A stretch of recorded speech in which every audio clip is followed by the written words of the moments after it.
Oh, God.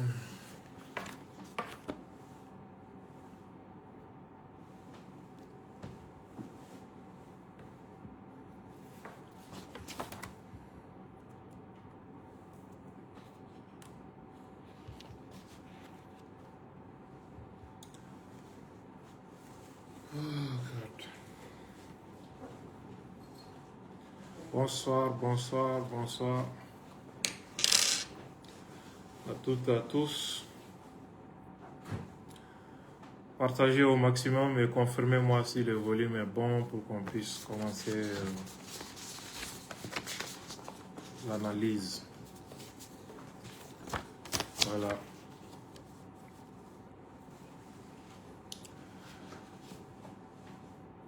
Je vois que ça part vite là. Je vois beaucoup de personnes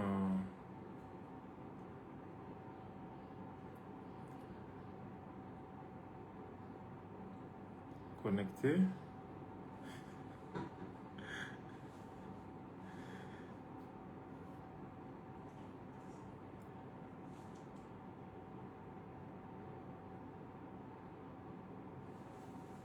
Ouais.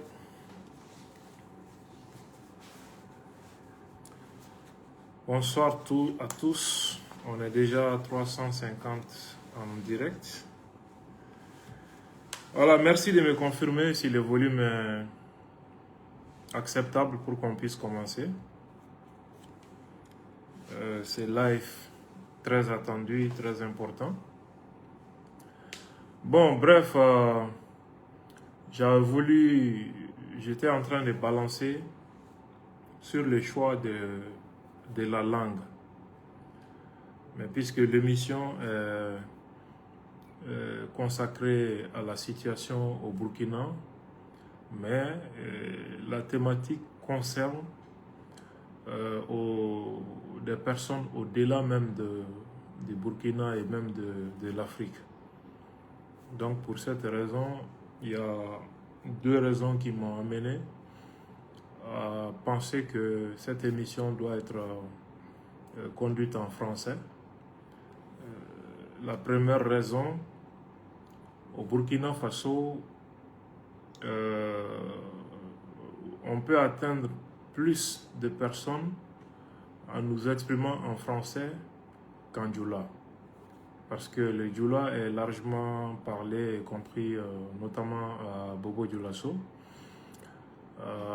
La deuxième raison, s'il s'agit des Maliens, j'ai suffisamment parlé de ces notions, de ces thèmes aux Maliens. Ça fait des années que je ne fais que développer, analyser ces sujets dans les langues nationales à l'attention du public malien. Et donc je me dis que c'est plus judicieux aujourd'hui de faire cette émission en français pour qu'un public large puisse accéder au message. En tout cas, soyez tous remerciés, salués et bienvenus. Je n'ai pas encore vu de commentaires ou bien le problème est à mon niveau ou quoi. Je vois beaucoup de gens arriver, on est déjà à 700 personnes en direct. Si certains peuvent déjà confirmer si le volume est bon, parce que ça me permet de savoir que vous me recevez 5 sur 5 et qu'on peut aller dans les détails. Alors, nous allons parler d'un seul thème, mais ce thème aussi a plusieurs sous-thèmes. À commencer par le thème est le suivant, fondement religieux du terrorisme. Si vous prenez le terrorisme, c'est un phénomène. Il y a un peu tout dedans. Les fondements ne sont pas que religieux. Il y a des fondements idéologiques, il y a des fondements religieux, des fondements politiques. Mais ce qui nous intéresse aujourd'hui, ça c'est les fondements religieux du terrorisme, c'est-à-dire les cadres narratifs des actions terroristes qui permet de justifier, de rendre moralement acceptable la violence, de recruter de justifier les actions violentes posées. Donc tout ça pour vaincre l'inhibition. Un individu normal, quand tu lui demandes de tuer son propre père ou sa propre mère, de tuer son ami, peut difficilement aller à cette extrémité. Mais il y a des mécanismes qui permettent d'amener une telle personne à le faire avec beaucoup de joie. Ça, ces mécanismes mentaux, c'est ce qu'on va essayer d'expliquer dans ces directs. Ce qu'on appelle l'inhibition, comment vaincre l'inhibition pour devenir un assassin, devenir un bourreau, un criminel, pour tuer en grand nombre sans jamais se sentir coupable de quoi que ce soit. N'est-ce pas? Parfois même tuer ses propres parents et croire qu'on est en train de poser une action bénéfique, une action glorieuse, une action qui a plus de mérite auprès de Dieu, qui nous permet de nous ouvrir les portes du paradis, etc. Un individu qui est capable de faire ça, c'est que tout se passe dans le cerveau. Si vous voyez que vous êtes incapable de faire ceci ou cela, vous avez honte ou peur de faire ceci ou cela, c'est parce que dans votre tête, c'est écrit quelque part que c'est mauvais, que c'est honteux. Et c'est justement ce que les idéologues du terrorisme vont essayer d'enlever pour mettre dans votre tête que ce que vous faites est bien, qu'il faut tuer pour aller au paradis, qu'il faut tuer pour se faire élire par Dieu, pour avoir les 72 vierges du paradis qui sont magnifiquement décrites par les narrations de ces idéologues terroristes. Donc, ce qui fait qu'un individu ainsi préparé mentalement et idéologiquement est capable de faire tout et n'importe quoi. C'est pour cette raison que Voltaire a dit « Ceux qui peuvent vous faire croire en des absurdités pourront vous faire commettre des atrocités. » Alors, le thème fondement religieux du terrorisme se subdivise en 4 sous-thèmes tels que nous allons les voir aujourd'hui. D'abord, le premier point, comment le travail idéologique précède toujours la lutte armée et pourquoi. C'est-à-dire, partout où vous verrez les terroristes en train de combattre avec des armes, ça ne vient pas du jour au lendemain. La lutte armée est l'aboutissement d'un processus de préparation idéologique et qui permet au mouvement de s'implanter, de mobiliser les soutiens populaires, de souffrir une certaine forme d'onction populaire avant de passer à l'acte. Donc, ça c'est important.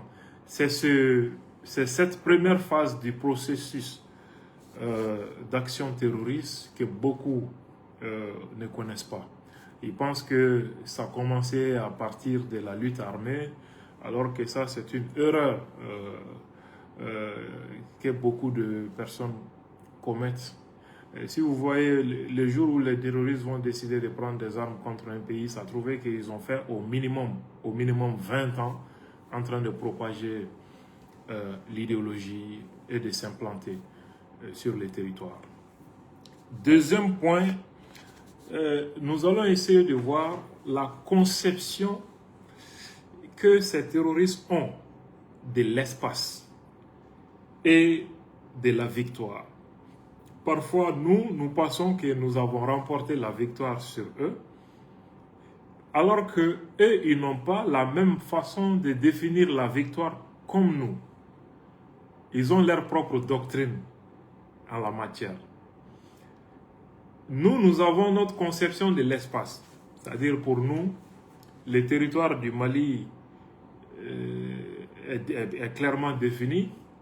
Ceux qui sont dans les limites des frontières du Mali sont des Maliens.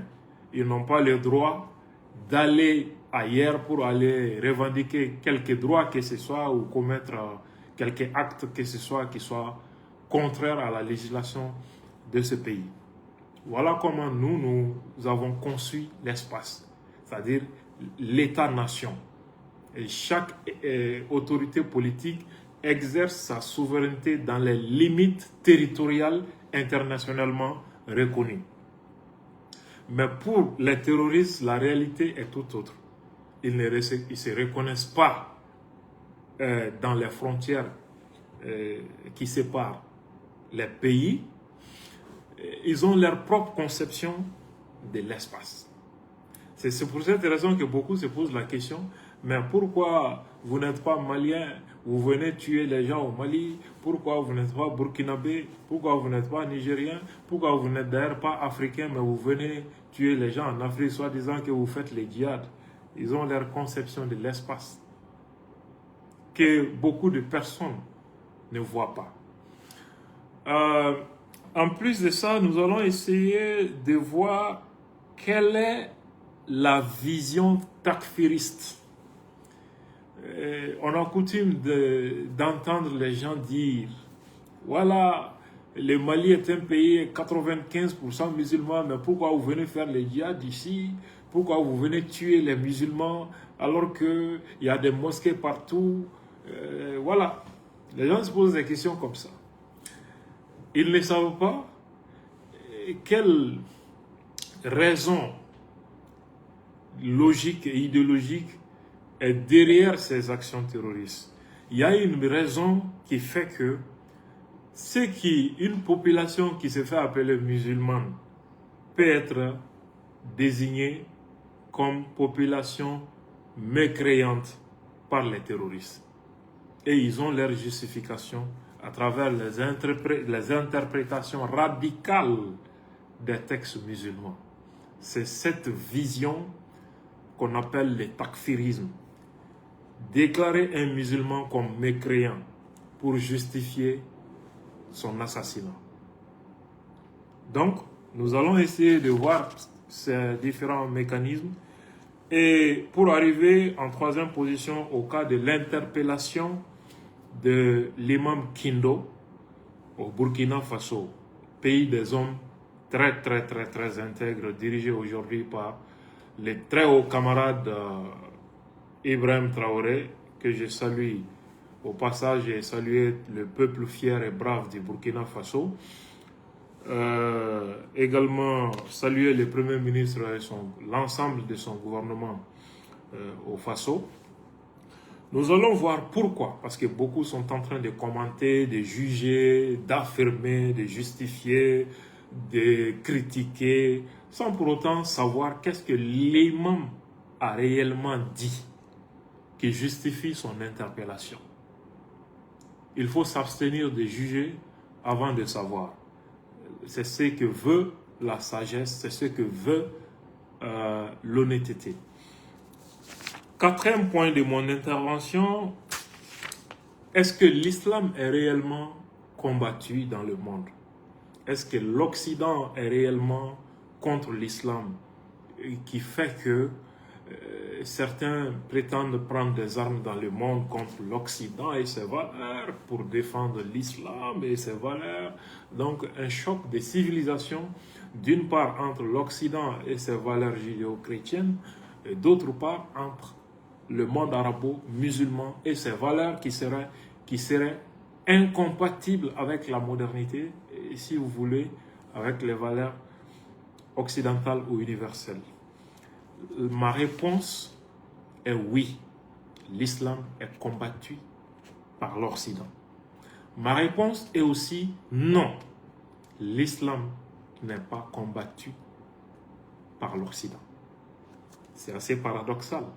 Mais si vous avez la patience avant la fin de ces lives, vous allez comprendre en profondeur toutes ces thématiques avec les références, les arguments à l'appui pour éclairer la lanterne de beaucoup de personnes. Pour ceux qui me suivent pour la première fois, moi je suis Abdoul Niang. Je suis un journaliste malien. Je suis enseignant avant d'être journaliste parce que j'ai enseigné à l'enseignement secondaire général pendant des années. J'étais chargé des disciplines en littérature linguistique. Je suis également spécialiste des sciences criminelles. Et également, je viens de boucler une phase de spécialisation en criminalité organisée, terrorisme et coopération internationale pénale à l'école de maintien de la paix.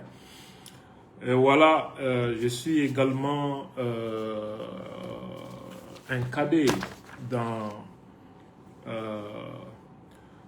comment dirais-je, la production littéraire parce que j'ai récemment commis un ouvrage sur la guerre informationnelle au Sahel intitulé La guerre des récits au Sahel, disponible chez les libraires Bas.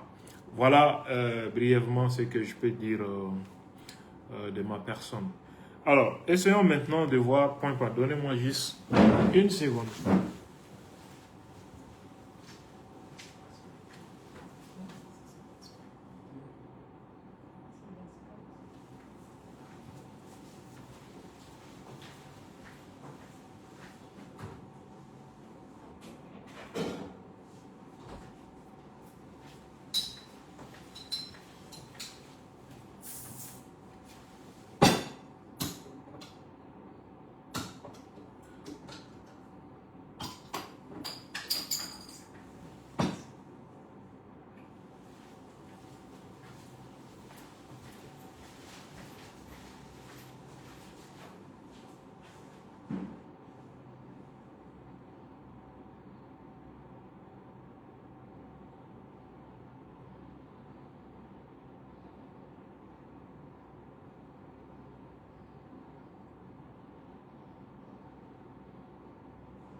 Voilà, toutes mes excuses. Nous sommes 1300 en direct. Merci de votre constance. Alors, comment le travail idéologique précède toujours la lutte armée et pourquoi? Dans un pays frappé et endeuillé par le terrorisme, si vous êtes amené à analyser la situation, vous ne pouvez pas commencer à partir de la lutte armée, votre étude ou votre analyse. Sinon, vous aurez tout simplement parlé des effets, des conséquences, sans prendre en compte les causes, les origines lointaines, médiates et immédiates de ces conséquences. Parce que tout ce que nous voyons n'est que les conséquences de certaines actions posées antérieurement. La destruction des villages, les attaques contre les infrastructures économiques, contre les emprises militaires, les attaques contre les civils, la pose des mines, des engins explosifs improvisés, le blocus sur tel ou tel village, etc. C'est ça que nous voyons, ça nous fait peur, ça nous amène à acheter des armes, à changer de politique, mais ça c'est des conséquences. Tout ce que nous voyons, ce ne sont que des conséquences. Ce sont des conséquences de certaines pratiques. Maintenant, quelles sont les causes de ces effets que nous voyons? Il faut aussi que les gens fassent le départ entre deux choses. Les causes du terrorisme et les facteurs du terrorisme. Parce que souvent quand tu écoutes les gens, Certains vont dire non, le terrorisme là, ça n'a rien à voir avec la religion. Ces gens-là, ils sont au chômage, donner le travail aux jeunes. Certains vont parler comme ça. Ce n'est pas le chômage qui est la cause du terrorisme. C'est les facteurs. Les facteurs, c'est quelque chose qui facilite. L'élément qui facilite, qui est favorable au développement du problème. C'est ça, le facteur. Ce n'est pas la cause. La cause est structurelle et non conjoncturelle. La cause sous-entend les racines du problème. Les racines du problème. Les terroristes viennent s'installer, ils propagent une idéologie, mais ce qui facilite leurs actions, ça c'est les conflits entre les agriculteurs et éleveurs. C'est un facteur qui facilite l'implantation du terrorisme et son expansion territoriale. C'est clair. Donc c'est les facteurs qui aggravent le terrorisme, qui facilitent l'expansion du terrorisme, mais ce n'est pas la cause du terrorisme. L'injustice, la mauvaise gouvernance sont à mettre dans la même catégorie.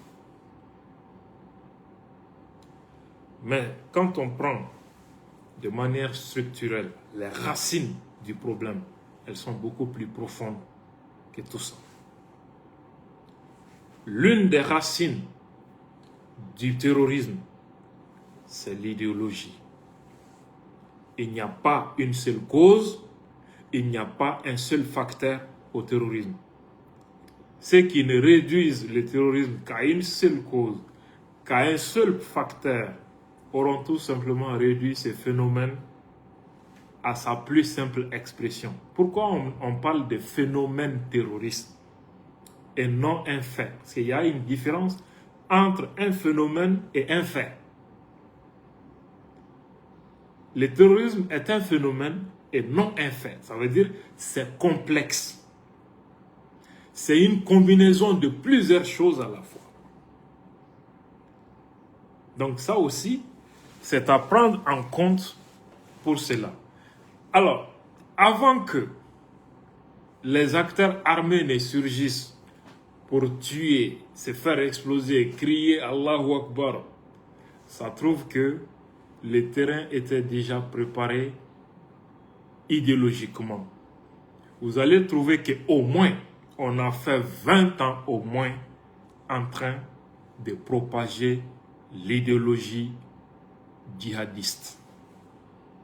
À travers les prédicateurs, les lieux de culte, bref, l'enseignement religieux. Voilà comment ce phénomène fonctionne. Il n'y a pas de terrorisme sans idéologie. L'idéologie est la motrice, la matrice même. La matrice idéologique aussi de l'idéologie terroriste, ça c'est le salafisme, qui est promu dans le monde, diffusé dans le monde, grâce au pétrodollar, par des pays comme l'Arabie Saoudite et le Qatar. C'est de cela qu'il s'agit. Nous allons essayer de prendre point par point comment ce phénomène s'est installé en Afrique de l'Ouest. Vous savez que depuis la période des indépendances, l'Arabie Saoudite a essayé de diffuser son idéologie dans notre espace. D'abord, je précise que cette analyse n'est pas fondée sur la théologie. C'est ce que beaucoup confondent. Ils vont dire que non, tu es en train de parler de l'islam, tu n'es pas musulman, tu n'es pas un prédicateur, tu es un mécréant, tu es un kafre, tu es un kémite. Ils vont dire tout ça. Ils ne comprennent pas en fait grande chose. Je ne parle pas de la théologie. La théologie est un domaine à part. Je parle de l'utilisation de la religion à des fins politiques criminelles. C'est de cela qu'il s'agit. Et ce phénomène est bien connu, son origine, ses bailleurs, ses relais dans le monde, les institutions et les ONG chargées de favoriser son expansion, son utilisation par l'Occident à des fins géopolitiques. Cela aussi a été constaté sur différents théâtres, en Afghanistan, où l'Arabie Saoudite et les États-Unis ont fabriqué les djihad, qui donnera naissance plus tard à ce qu'on appelle aujourd'hui Al-Qaïda, qui s'est étendu, qui a fait des émules pour frapper le Moyen-Orient et l'Afrique. Ça ne vient pas du ciel. Cela a été constaté aussi en Égypte, où l'Arabie Saoudite et les États-Unis, pour faire pièce au panarabisme de Nasser et son nationalisme, ont juste opposé les valeurs de l'islam en créant le panislamisme et soutenir et financer les frères musulmans pour tenter de déstabiliser le président Nasser en Égypte. C'est exactement le même phénomène qui se développe aujourd'hui dans l'espace sahélien, avec les mêmes acteurs, les mêmes soutiens extérieurs, bref, les tentacules de la même pieuvre. Donc voilà, ce que j'essaie de vous expliquer est tout simplement que chaque fois que vous voyez des gens essayer de se rassembler pour prendre des armes contre un gouvernement, ça ne peut pas réussir tant qu'ils n'ont pas défini une cause qui peut mobiliser le peuple. Une bonne cause, une cause séduisante pour embarquer les populations dans la lutte armée contre l'autorité en place. Mais attention, la cause qu'ils vont chercher, si c'est facile pour le gouvernement qu'ils veulent combattre de s'approprier cette cause, parce que s'ils essayent par exemple de dire on va se révolter contre le gouvernement parce que le prix du pain est cher. Donc si on prend la cherté de la vie, l'inflation du prix du pain comme cause pour provoquer une insurrection contre un État, il suffit seulement que le gouvernement, je suis en train d'expliquer l'analyse d'un expert en la matière, Galula, qui a une référence même dans les écoles de guerre américaines, où c'est obligatoire pour tout le monde, pour tous ceux qui passent par cette école de guerre, de lire absolument le livre de Galula, contre-insurrection. Voilà, c'est ça, ce livre. Alors, si c'est facile pour les gouvernements, si on se mobilise avec une telle cause contre un gouvernement, il suffit seulement que le gouvernement baisse les prix du pain pour que les insurgés soient dépourvus de leur cause et le mouvement sera mort-né. Donc, il faut inventer une cause que le gouvernement ne peut pas satisfaire sans perdre sa légitimité et son leadership. Donc, ça veut dire que la cause brandie par l'insurrection n'est pas en réalité une revendication. Ils savent que ce qui est inacceptable dans un pays, mais qui peut facilement avoir l'adhésion des populations, c'est ce qu'ils vont chercher comme cause de la lutte. Et quand ils annoncent ça, il suffit seulement qu'ils sachent présenter cette cause à la population pour que la population adhère. Et si la population adhère à la cause, ça devient extrêmement dangereux pour le gouvernement en place. Donc, comment ils vont chercher à créer cette cause dans notre espace?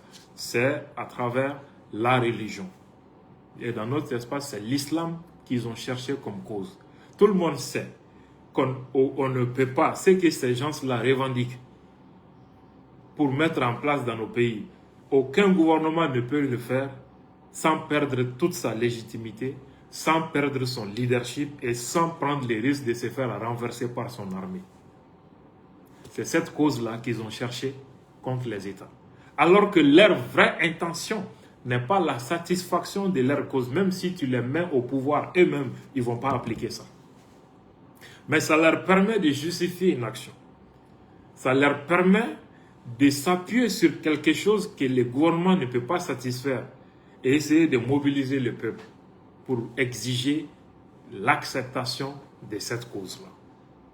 Voilà comment le phénomène arrive. Alors, dans notre espace, comment tout cela est arrivé? Nous avons commencé d'abord par voir, à partir des indépendances, ça a pris une forme d'accélération avec l'avènement de l'ère démocratique à partir des années 1990. Jusqu'à nos jours, l'Arabie Saoudite et d'autres pays arabes ont intensifié leur politique, leur diplomatie religieuse pour financer les mosquées, les centres de mémorisation du Coran, les universités islamiques et pas mal d'autres choses. Il y a aussi un autre phénomène où on a amené beaucoup d'étudiants africains à l'université islamique de Médine pour les former. L'Arabie Saoudite avait même ouvert un institut en Mauritanie pour former des cadres. Cet institut a formé l'essentiel des leaders terroristes en Afrique.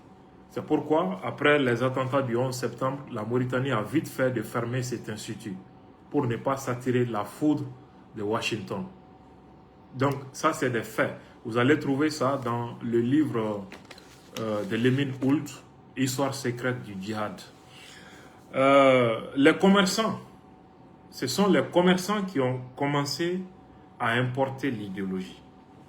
Les commerçants, les opérateurs économiques, les leaders spirituels qu'on a amenés en Arabie Saoudite pour faire une formation. Et également, après leur formation, on a financé des mosquées pour eux, à Bamako, au Mali, au Burkina, au Niger, un peu partout. Alors, ces acteurs religieux, idéologiquement préparés par l'Arabie Saoudite, sont venus s'installer dans nos pays. On a construit des mosquées pour eux, on leur a donné des fonds de commerce. Certains sont devenus des commerçants, d'autres des opérateurs économiques, d'autres des mécaniciens, d'autres des maçons. Donc, ils sont devenus des acteurs économiques. Ils ont ouvert des madrasas, des centres de mémorisation du Coran, des universités et plus tard des centres de santé pour participer aux actions caritatives. Voilà l'embryon du phénomène qu'on est en train de combattre aujourd'hui. Alors, c'est à partir de là qu'ils vont essayer de devenir une composante démographique importante. Se multiplier dans le pays. Il ne suffit pas seulement de convertir les uns et les autres, d'aller vers les musulmans et les ramener vers l'idéologie de l'Arabie Saoudite, mais ils ont commencé aussi à financer les jeunes pour qu'ils puissent épouser des femmes, les aider à avoir un petit métier, se développer.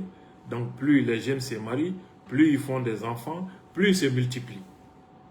Donc, une décennie, 2 décennies plus tard, vous allez trouver qu'ils commencent à devenir une composante avec le prosélytisme et aussi le taux de natalité dans leur cercle. Ils commencent à devenir une portion importante de la population. Voilà comment le phénomène a commencé à se développer. L'idéologie, quand elle s'installe comme ça dans le pays, au début, elle va collaborer avec les gens pacifiquement.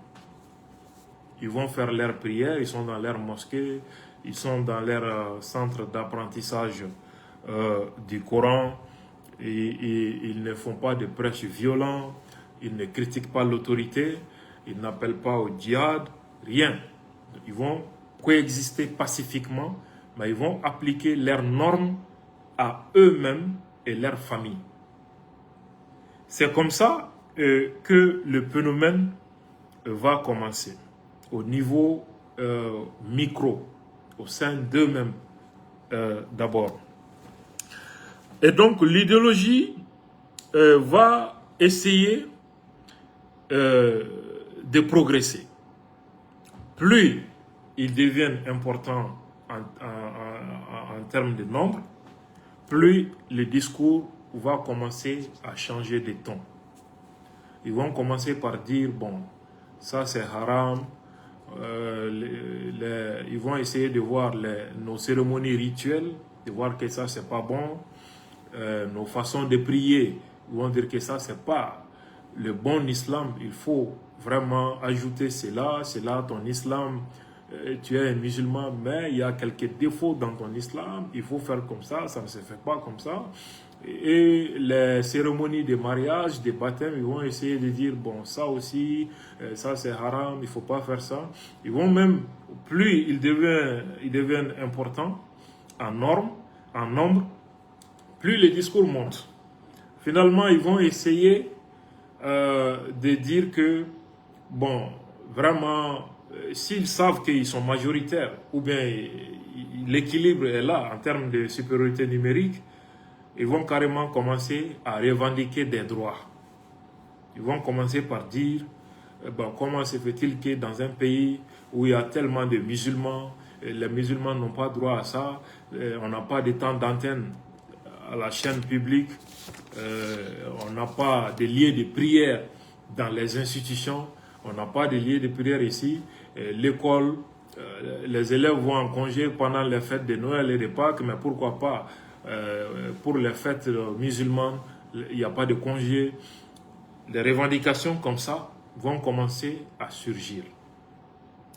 Et là, ils vont essayer de créer des associations. Les femmes parmi eux vont créer leur association, mener leur combat, revendiquer les droits des femmes musulmanes. Elles vont peut-être dire que le discours victimaire, alors les femmes voilées sont stigmatisées, les femmes voilées n'ont pas droit à ça. Même dans les centres d'examen, il y en a qui vont refuser de se soumettre au contrôle d'identité. Et là, ça va être un prétexte pour dire que les femmes musulmanes sont victimes de stigmatisation dans le pays. Et là, le discours commence à monter progressivement et on vient sur le terrain politique. Vous allez constater que toutes les communications religieuses seront concentrées sur la gestion du pouvoir. Le pouvoir a pris telle décision, le pays ne va pas bien, il y a la corruption dans le pays et il y a des services de l'État qui sont spécifiquement ciblés. Ça, c'est la justice. Vous savez, dans nos pays, presque tout le monde est victime de l'abus de justice. Et là, ils vont, dans leur prêche, se mettre à dénoncer la corruption des juges.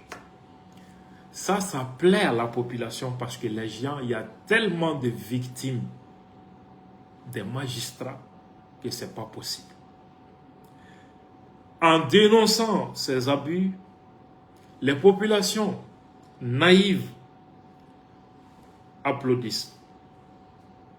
Et là, le leader religieux et le prédicateur devient intouchable.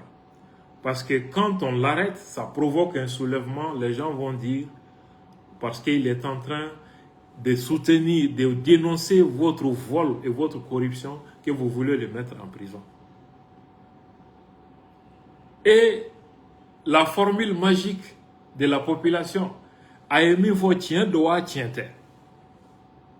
en français, est-ce que ce que le prédicateur religieux a dit, c'est vrai ou c'est faux? Venez nous dire si c'est vrai ou c'est faux. Tout le monde sait que c'est vrai. Vous voyez tous comment ça fonctionne, la corruption. Vous allez applaudir comme ça, vous ne savez pas. Lui, en s'attaquant à la justice, ne dénonce pas la même chose que vous. La population dénonce plutôt, se plaint de l'injustice des magistrats, de l'abus de pouvoir des magistrats. Mais ce prédicateur extrémiste, en dénonçant les magistrats, ne fait pas allusion à ça. Il fait allusion à un verset coranique bien précis. Le verset 43 verset 44 de la sourate numéro 5. Ceux qui jugent avec ceux qui ne viennent pas de Dieu sont des mécréants. Ça, c'est l'argument phare des organisations terroristes pour exiger l'État islamique. Toute personne qui juge en fonction de ce qui ne vient pas de Dieu est un mécréant. Voilà le message qu'il est en train de passer. Les populations, dans leur naïveté, vont croire qu'il est en train de faire leur combat. Et le leader religieux, voilà comment il monte en popularité et il devient un danger à tel point que l'autorité politique aura peur de s'assumer face à ces dérives. Voilà ce que beaucoup ne comprennent pas. Et passé ces stades, ils vont infiltrer les partis politiques. Ils vont même être candidats aux législatives parce que partout où l'islam politique s'implante, il agit sur 3 fronts. Le bras armé vient en dernière position. C'est le bras religieux qui agit d'abord pour conquérir les esprits et les cœurs des populations. Le bras politique, ce sont eux qui appliquent l'idéologie des frères musulmans. L'idéologie frériste, les gens pensent que c'est des phénomènes différents. Pas de différence. Ça, c'est un autre débat qui sort du cadre de la communication d'aujourd'hui. Donc, ceux qui participent à la politique, ils peuvent créer leur parti politique. Ils peuvent être membres des partis politiques. Ils deviennent, en quelque sorte, candidats aux élections législatives, communales et présidentielles même. Ça, c'est la politique de l'entrisme pour infiltrer les institutions. Donc, soit ils sont élus maires, députés, présidents, ou bien ils sont élus députés et maires, mais ils ne trouvent pas la présidence et donc ils font l'alliance avec le parti présidentiel, ils deviennent ministres ou bien ils deviennent conseillers auprès du président, du premier ministre et des différents ministres du gouvernement, donc ils ont accès aux secrets de l'État. Voilà comment le phénomène fonctionne partout où il s'installe. Et quand les frères musulmans, c'est cette branche qui mène la politique, c'est cette branche qu'on appelle les frères musulmans. Vous allez les voir très actifs dans les associations, dans les partis politiques, dans les institutions de la République et d'autres endroits. Le côté religieux, et ils restent dans les mosquées. Souvent, il y en a qui sont dans les mosquées et ils ont un autre pied dans la politique. Donc, ils mélangent les deux. Ces gens-là, le dernier ressort, ça c'est la lutte armée. Le discours du religieux justifie l'action de celui qui a les armes. Le programme politique de celui qui est sur le terrain politique va dans le sens exact du programme politique prôné par l'acteur armé. C'est une conjugaison d'efforts. Donc parfois, les gens ne voient que celui qui est armé. Mais l'autre mène le front politique. Quand l'acteur armé subit des pressions de la part de l'État, l'acteur politique crée un front politique dans la capitale pour affaiblir le pouvoir, provoquer des manifestations et des soulèvements. Il est aidé en cela par le religieux dans les mosquées, qui dénonce les dérives du pouvoir. Ça ne va pas, l'injustice, la corruption, la pauvreté, ça ne va pas. C'est une entreprise pour affaiblir le pouvoir et ils détruisent l'État de l'intérieur pour baisser la pression sur les bras armés de l'organisation. Voilà comment le phénomène fonctionne. Et donc, ces différentes revendications, ils vont maintenant essayer de s'attaquer aux autres communautés. Les animistes, ils vont dire que ça c'est haram, on doit arrêter ça, sinon vous allez en enfer. Le ton monte contre eux. Les chrétiens et les juifs, ils vont essayer de les indexer dans les discours avec des propos violents. Et plus on va maintenant aller jusqu'à créer une cause contre l'État, à laquelle adhère déjà une partie de la population avant même qu'ils ne prennent des armes. Voilà comment le truc se développe. Il y a un hadith qui permet de vous expliquer cela. Ils disent, selon eux, que le prophète a dit, si tu vois quelque chose de négatif, un mauvais comportement, une mauvaise pratique, une mauvaise politique, il faut le combattre avec ta main.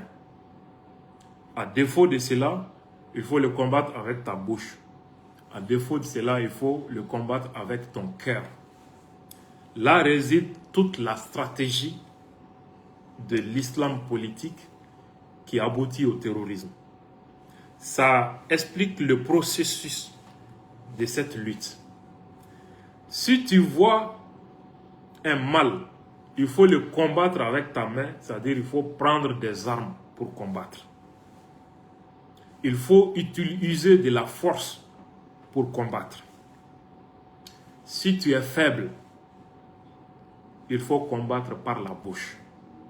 C'est pourquoi, dans certaines régions du pays, il y en a qui sont armés, qui tuent les militaires et les populations. Et ils pratiquent la phase de la lutte avec la main. Là où cela est impossible dans le pays, il faut combattre l'État avec ta bouche. C'est ça.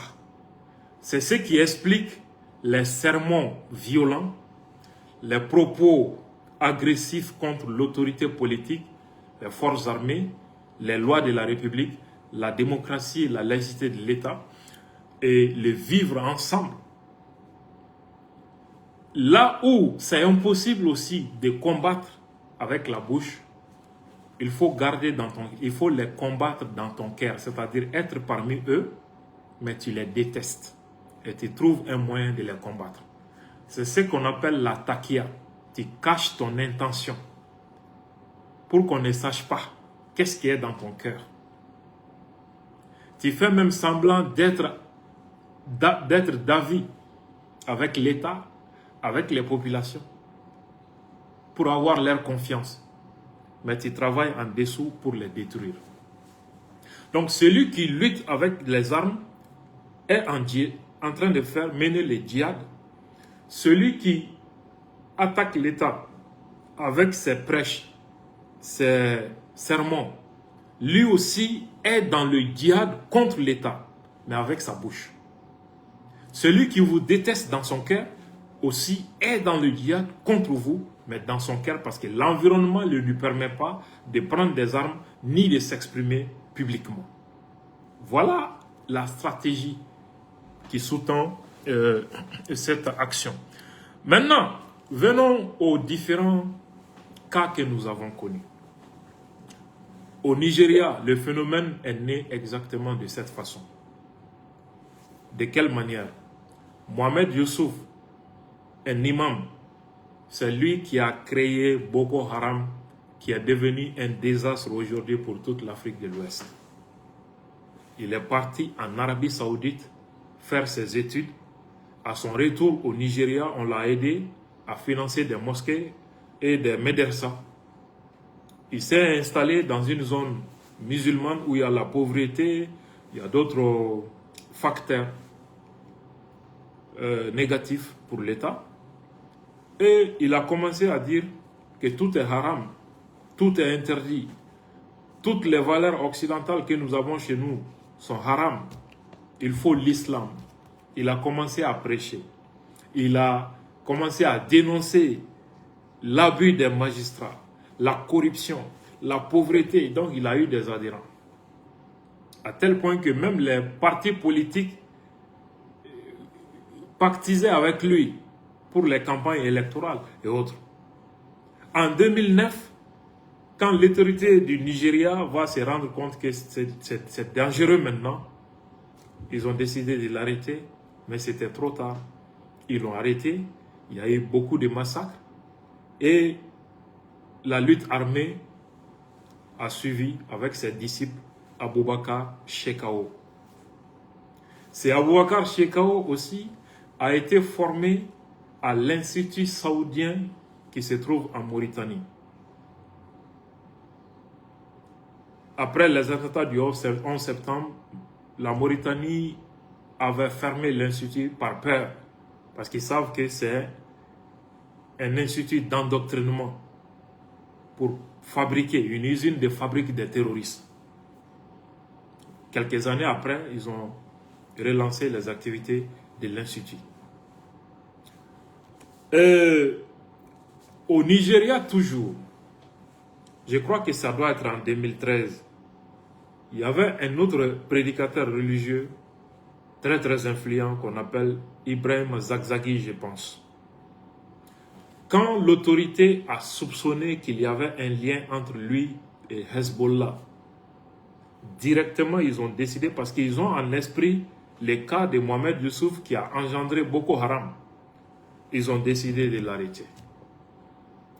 Il avait tellement de fidèles au Nigeria que c'était impensable qu'un État pouvait décider de l'arrêter. Ce sont 300 personnes qui ont été tuées suite aux manifestations que son arrestation a engendrées. 300 morts, dont son fils. Je pense qu'il doit être toujours en prison ou il est mort en détention, je ne sais plus. Au Nigeria, ce phénomène a été constaté. Amadou Koufa, il était un marabout peul qui pratiquait la branche islamique qu'on appelle Qadriya, qui s'oppose au salafisme qui conduit au terrorisme. Mais il a été approché par les gens de la Tabligh, qu'on appelle Dawa, des gens qui se promènent entre les mosquées, soi-disant qu'il appelle les gens à Dieu, à la foi. Ils font des sorties de 3 jours avec toi, sortie d'une semaine après, sortie de 1 mois, de 3 mois, puis sortie de 6 mois, même sortie de 1 an, où tu te retrouves au Pakistan, faire une préparation idéologique et militaire avant de revenir. C'est ce que Yad Dagali a suivi, et c'est le même processus que Amadou Koufa a suivi pour revenir parler du djihad. Il s'était illustré par des prêches violents sur les antennes des radios où il s'en prenait aux autorités, dénonçait leur corruption, l'abus de justice. Les gens disent vraiment, il dit la vérité. On ne savait pas ce qui était derrière ça. Conséquence, en 2012, ils ont lancé leur djihad. Le Mali est encore en train de patauger dans les conséquences de cette action. Le Burkina et le Niger avec. C'est un réel défi. Tout est parti d'un imam. Au Nigeria, c'est parti des religieux. Au Mali, c'est parti des religieux. Burkina, Niger, même processus. Et partout dans le monde, c'est le même processus.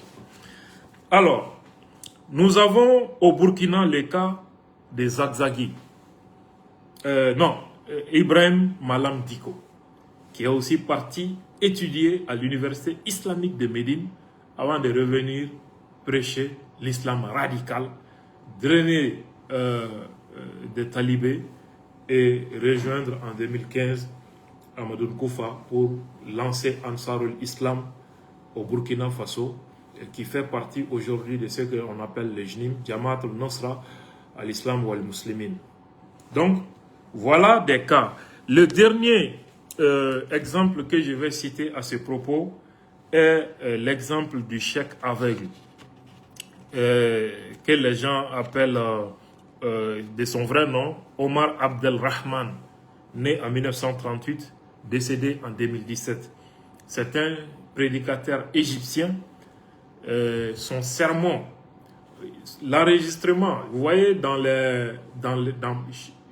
ces cassettes sont disponibles dans un cercle fermé.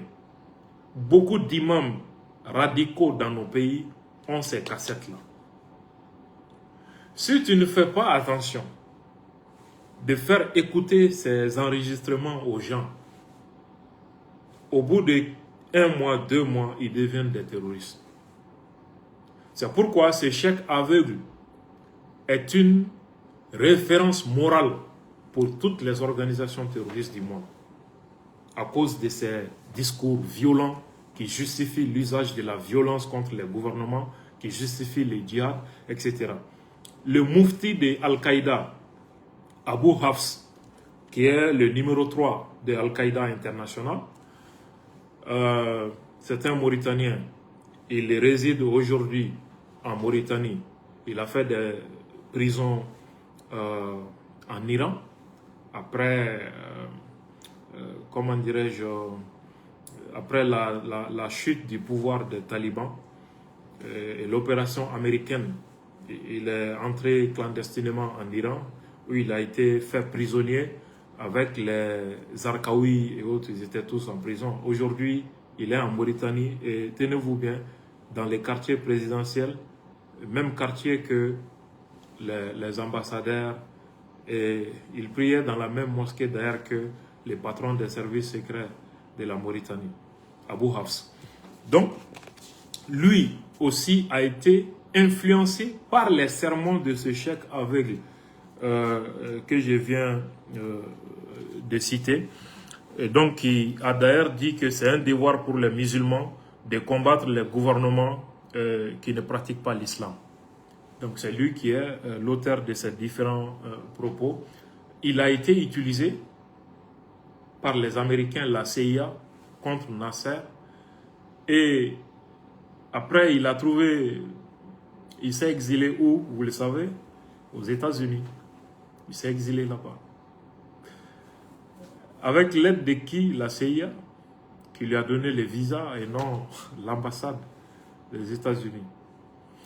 Il sera accusé d'être le cerveau de l'attentat, du premier attentat contre World Trade Center en 1993, alors qu'on avait introduit un agent de FBI à ses côtés pour provoquer une action contre World Trade Center en 1993, avant 2001.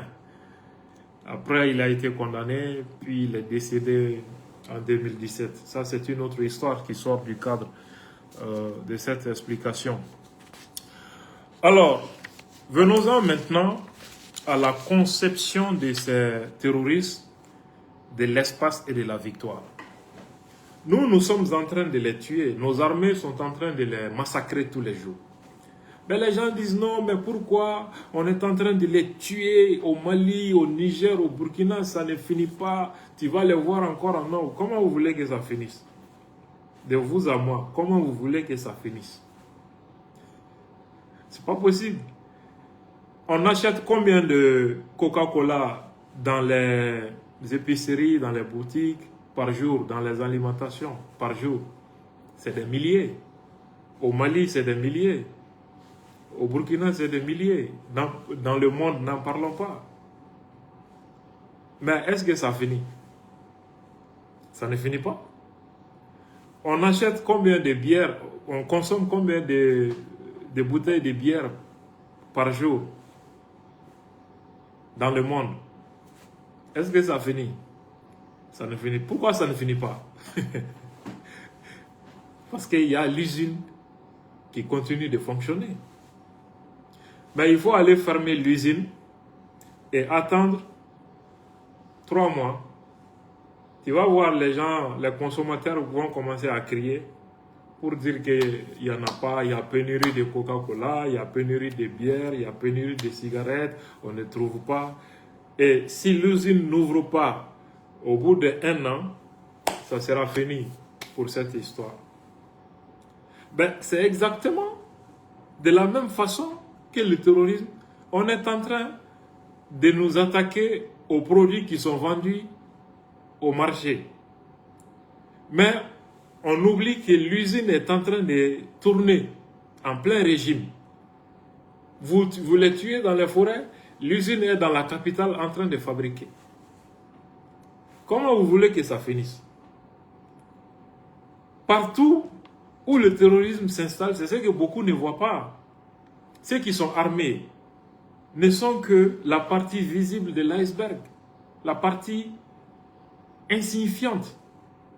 Le gros se trouve parmi vous, la population. dans toutes les régions. Ça, c'est l'appareil politique et idéologique du terrorisme qui constitue la base du régime qui espionne les populations et l'État, qui assure le financement, qui assure le blanchiment de leurs capitaux, qui assure les transports de logistique, qui les héberge et tout. L'appareil politique et idéologique est au sein de la population. Et souvent, ce sont des gens que vous ne pouvez même pas soupçonner, qui continuent de recruter, de financer, de vous pousser les uns contre les autres.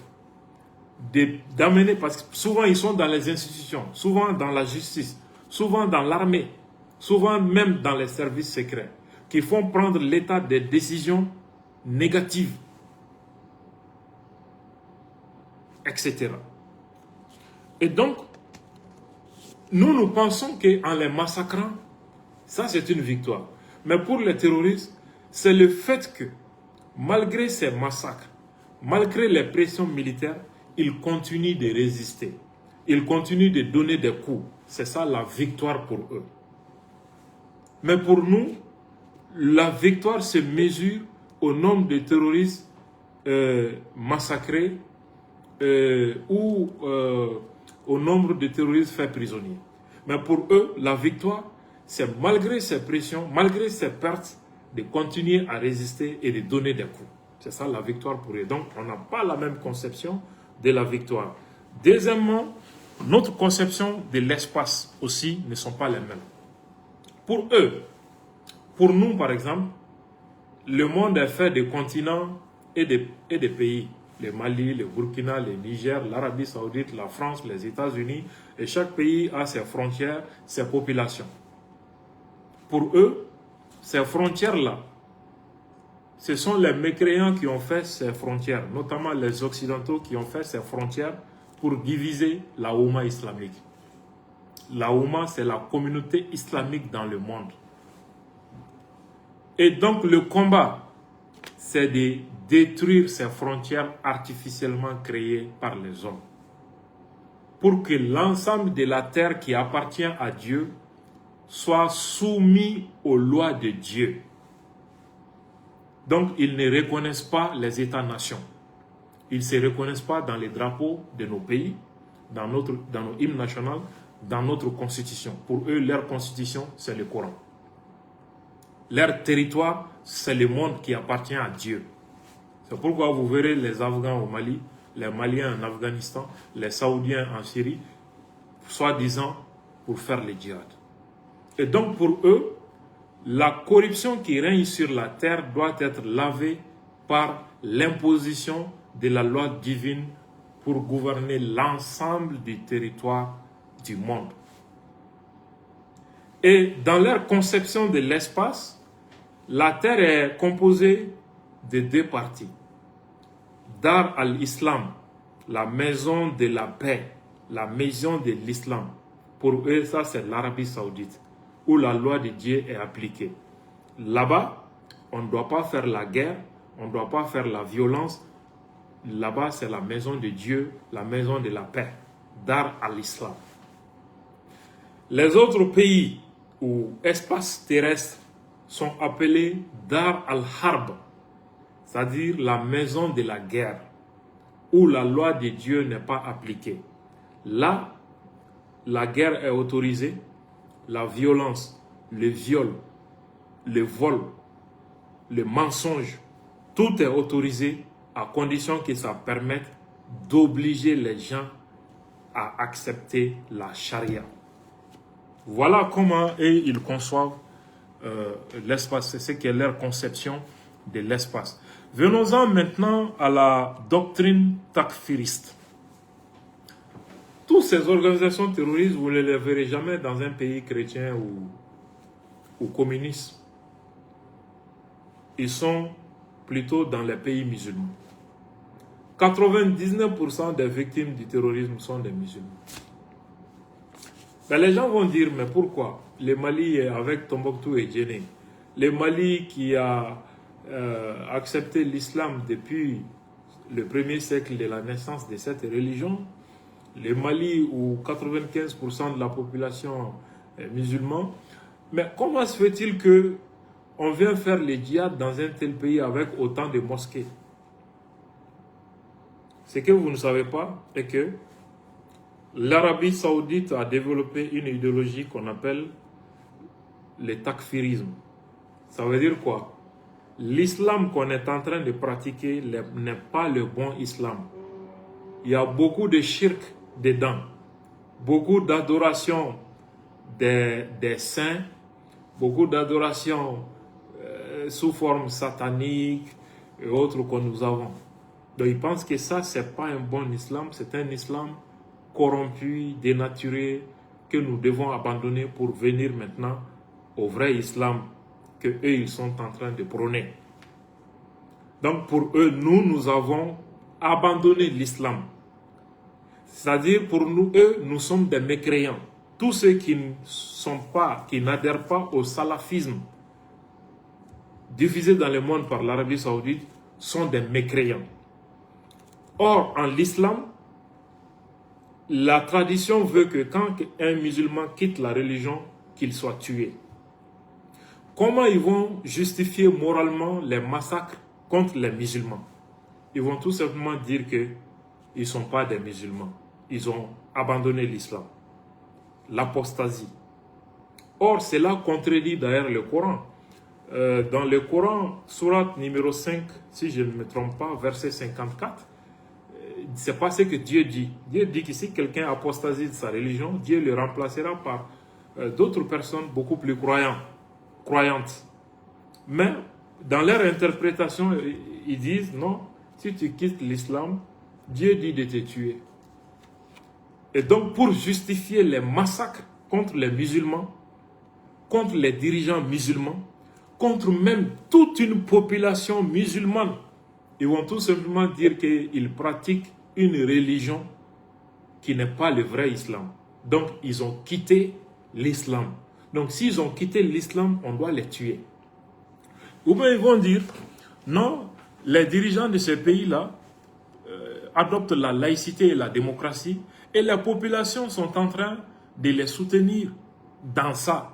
Donc, les dirigeants et cette population ont quitté l'islam, donc ils deviennent des cibles légitimes selon cette interprétation radicale de l'islam.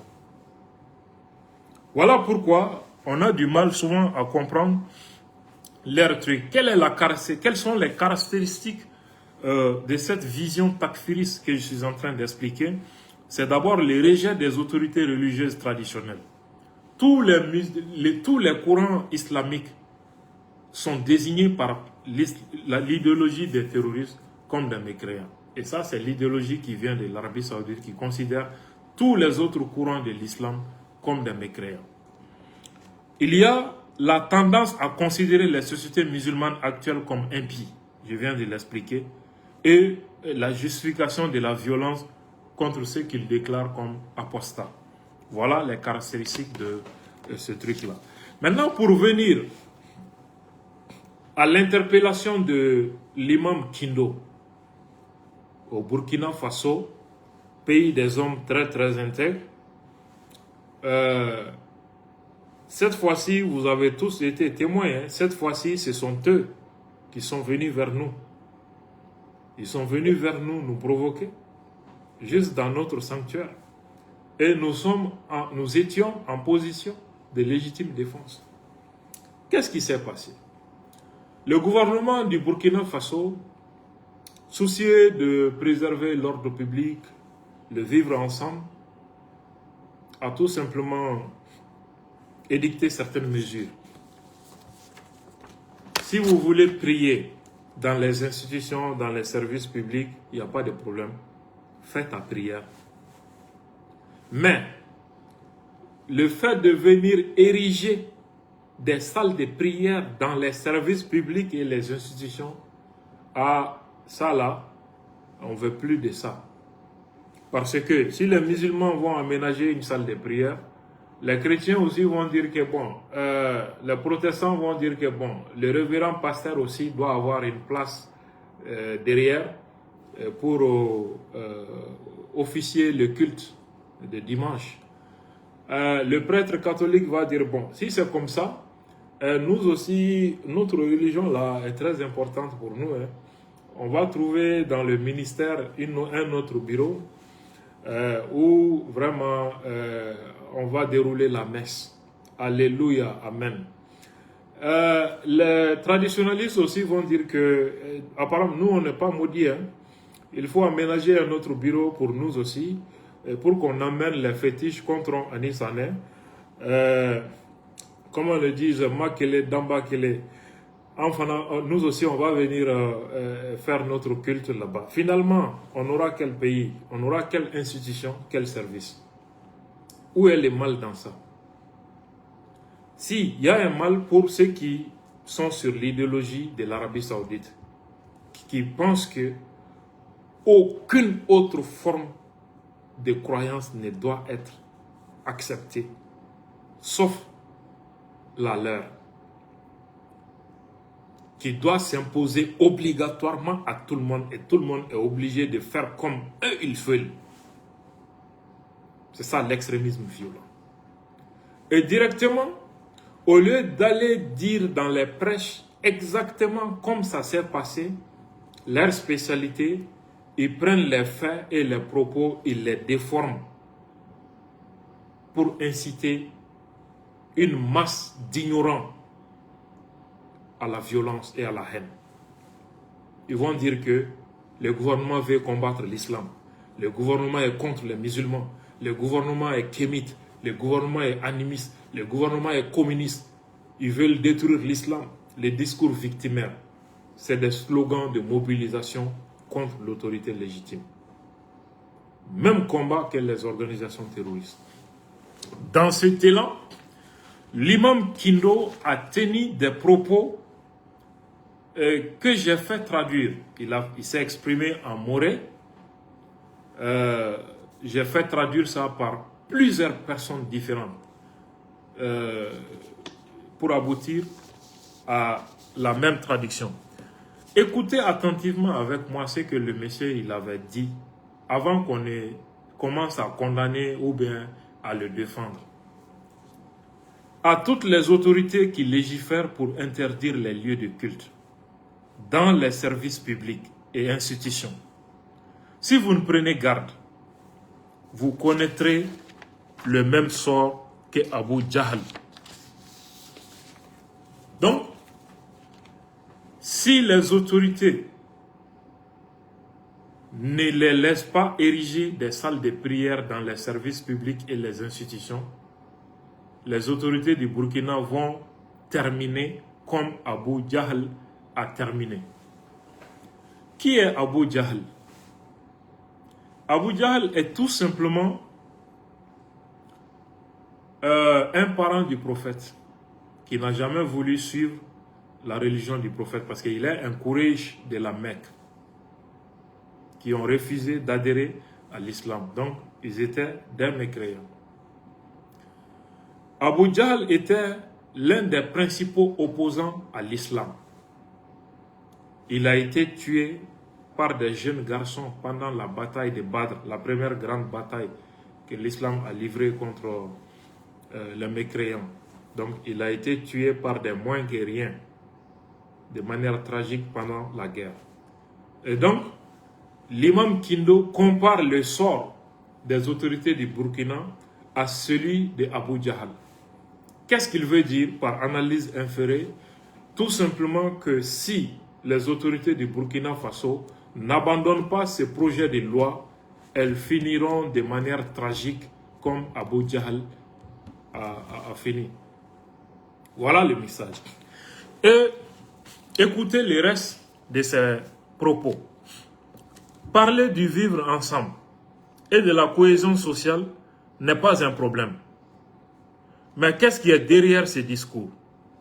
Ils veulent que toutes les religions soient ensemble. En tant que musulman, tu dois accepter que les autres religions soient bonnes. Laissez les autres avec leur religion. C'est ce qu'ils appellent la paix. Mais c'est une paix satanique. Cette paix ne vient pas de Dieu. Car si le monde devient comme ça, que l'islam accepte que les chrétiens soient bien, les kémites soient bien, alors que l'islam est contre tout cela, l'islam depuis ses débuts est venu combattre ces religions. Voilà les restes de ses propos. Donc, vous voyez la haine pour les autres. Au lieu de se focaliser sur soi-même, comment soigner ses propres comportements, comment renforcer sa foi pour aller au paradis, non, ils sont focalisés sur les autres, la dimension de l'altérité de leur idéologie. Au lieu de se préoccuper d'eux-mêmes, de chercher à aller au paradis, non, ils veulent toujours se focaliser sur les autres, obliger les autres à croire comme eux, obliger les autres à aller à leur paradis. Voilà ce qu'ils appellent le truc. Et donc, le vivre ensemble, il s'oppose à ça. Dans un pays où il y a les musulmans, les animistes, les chrétiens, vous pensez que les autres ne doivent pas exister. Toi seul. C'est pourquoi ils s'attaquent au vivre ensemble, c'est-à-dire l'unité nationale. Les terroristes, quand il prend les armes contre l'État, il n'a rien. Alors que l'État a tout. L'État a le budget, les forces armées, l'administration, le territoire, la population, une reconnaissance internationale. Mais les terroristes, ça trouve qu'il n'a rien. Où est-ce qu'il va chercher à gagner?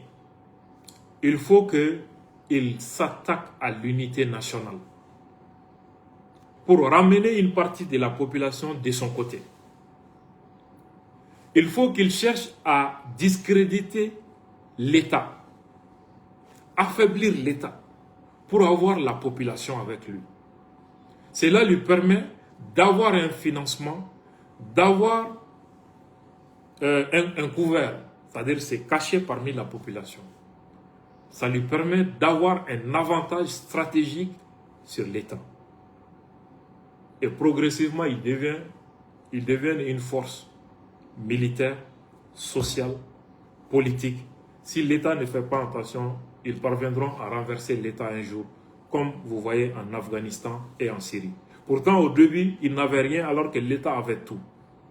Pour qu'ils puissent gagner en moyens, en force sur l'État, il faut qu'ils brisent l'unité nationale. Il faut qu'ils ramènent une partie du peuple vers eux. C'est là où ils vont parler des religions, ils vont parler de l'ethnie, ils vont parler des victimes de la justice, des victimes de la répression du gouvernement, ils vont parler des victimes des politiques de l'État qui a créé des pauvres, qui a créé pas mal d'autres choses pour ramener tout ce monde de leur côté. Alors, voilà ce que j'avais préparé. Je ne voulais pas parler trop, mais je vois que le quatrième point de mon intervention, je vais mettre ça à plus tard, parce que j'étais prêt à démontrer pourquoi l'Occident est à la fois contre l'islam et non. Et pourquoi les terroristes tirent prétexte de cette attitude de l'Occident pour renforcer leurs rangs, recruter et justifier leurs actions dans le monde. Et je pense que je reviendrai sur ce dernier point plus tard. Et donc, brièvement, voilà ce que j'avais à présenter. Et je pense que ces explications vont permettre aux uns et aux autres de comprendre cette dynamique.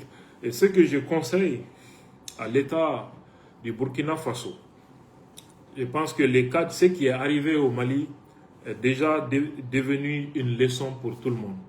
Maintenant, ce que je vous dis, tout recul, tout renoncement sera un piège fatal pour vous. Chaque pas que vous cédez à ces gens est récupéré contre vous. Chaque acte de bienveillance que vous manifestez à leur égard est utilisé contre vous. Ils ne vont jamais apprécier ça à sa vraie dimension. Je vous donne quelques exemples historiques. En Égypte, les frères musulmans n'avaient aucun droit. Ces gens-là, ils appartiennent à la même idéologie que les frères musulmans. Les frères musulmans n'avaient pas droit de citer. Mais quand Nasser est venu au pouvoir, c'est lui qui a essayé de leur donner des droits, de s'exprimer, de mener leurs activités, de faire des conférences, de mener des activités politiques, d'avoir leurs médias. Vous savez ce qui s'est passé? Ils ont fini par assassiner ce président. Ils ont assassiné le président Sadat.